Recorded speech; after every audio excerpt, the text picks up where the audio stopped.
Friends, இன்னைக்கு நாம பார்க்க போறது ஒரு சூப்பரான டேஸ்டியான எந்த விதமான ப்ரிசர்வேட்டிவ்ஸும் சேர்க்காம பண்ணக்கூடிய தக்காளி ஊறுகாய். இதுக்கு நான் 1 கிலோ நல்லா பழுத்த நாட்டு தக்காளி எடுத்திருக்கேன். நாட்டு தக்காளியும் பெங்களூர் தக்காளியும் சேர்த்து வேணாலும் யூஸ் பண்ணிக்கலாம். இதை சின்ன சின்னதா கட் பண்ணி ஒரு கடாயில போட்டிருக்கேன். இதுக்கு ஒரு 50லேருந்து 75 கிராம் வரை புளி தேவைப்படும். அந்த தக்காளியோட புளித்தன்மைக்கு ஏற்றவாறு நான் இதுக்கு ஒரு 50 கிராம் புளி எடுத்து நல்ல பிச்சு போட்டிருக்கேன். விதை நார் எதுவும் இல்லாமல் பார்த்துக்கோங்க. இதில் நான் 1 டேபிள் ஸ்பூன் உப்பு போட்டுக்கிறேன். இப்போதைக்கு இவ்வளோ உப்பு போதும், வேணும்னா கடைசியில் சேர்த்துக்கலாம். இப்போ நான் இதை மொத்தமாக கலந்து விடுறேன்.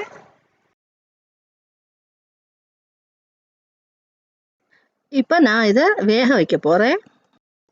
இதில் எண்ணெயோ தண்ணீரோ எதுவும் சேர்க்கக்கூடாது. நல்ல சாஃப்ட் ஆகிற வரைக்கும் வேக விடணும். இது அடிபிடிக்காமல் இருக்க எடையே கிளறி கொடுத்துட்டே இருக்கணும். தக்காளி நல்லா வெந்தாச்சு, நீர் விட்டுருக்கு. இனி நாம கேஸை ஸ்விட்ச் ஆஃப் பண்ணிட்டு இதை ஆற விடலாம்.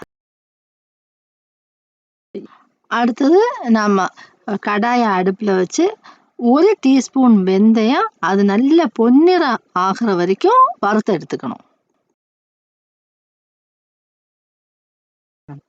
இப்போ வெந்தயம் பொன்னிறம் ஆயிடுச்சு, வெடிக்குது.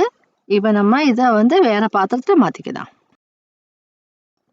அடுத்தது 1.5 டீஸ்பூன் கடுகு வெடிக்கிறது வரைக்கும் வறுத்து எடுத்துக்கணும்.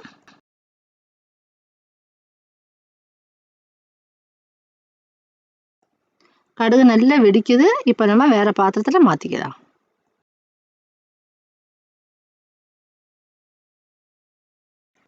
வறுத்த வெந்தயத்தையும் கடுவையும் நல்லா ஆறுனதுக்கு அப்புறமா நம்ம பொடிச்சு எடுத்துக்கிறோம்.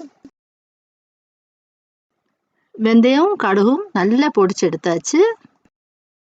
இப்போ நம்ம ஆறுன தக்காளியை நம்ம அரைச்சி எடுக்க போகிறோம். ஆறுன தக்காளியை ஒரு மிக்சர் ஜாரில் போடுறேன்.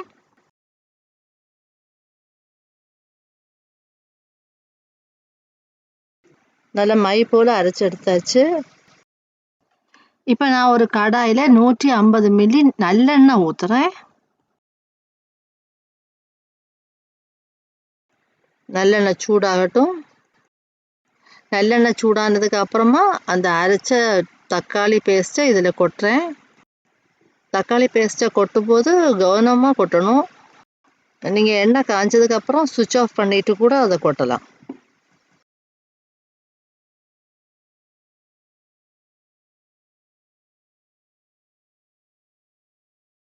இப்போ நான் இதில் ஒரு 2 டேபிள் ஸ்பூன் வத்தல் மிளகாய் பொடி, அது குவியலை சேர்த்துக்கிறேன்.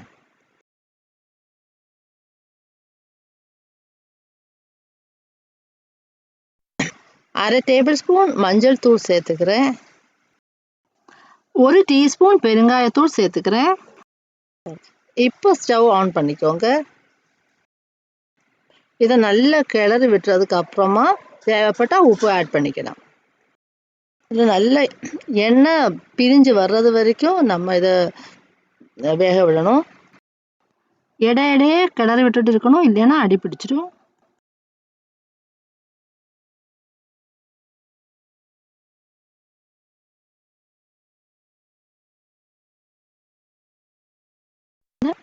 எனக்கு கொஞ்சம் இன்னும் கூட உப்பு சேர்க்கணும்னு தோணுச்சு, அதனால ஒரு 1 டீஸ்பூன் உப்பு நான் இதில் சேர்த்துக்கிறேன்.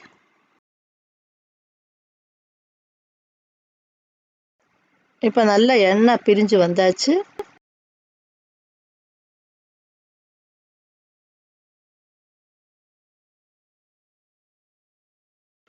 இதில் நான் வறுத்து அரைச்சி வச்ச வெந்தயம் கடுகு பொடியை கொட்டுறேன்.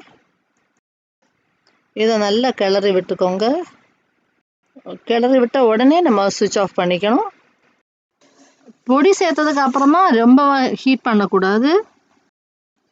சுவையான நீண்ட நாள் கெட்டு போகாத தக்காளி ஊறுகாய் ரெடி ஆயிடுச்சு.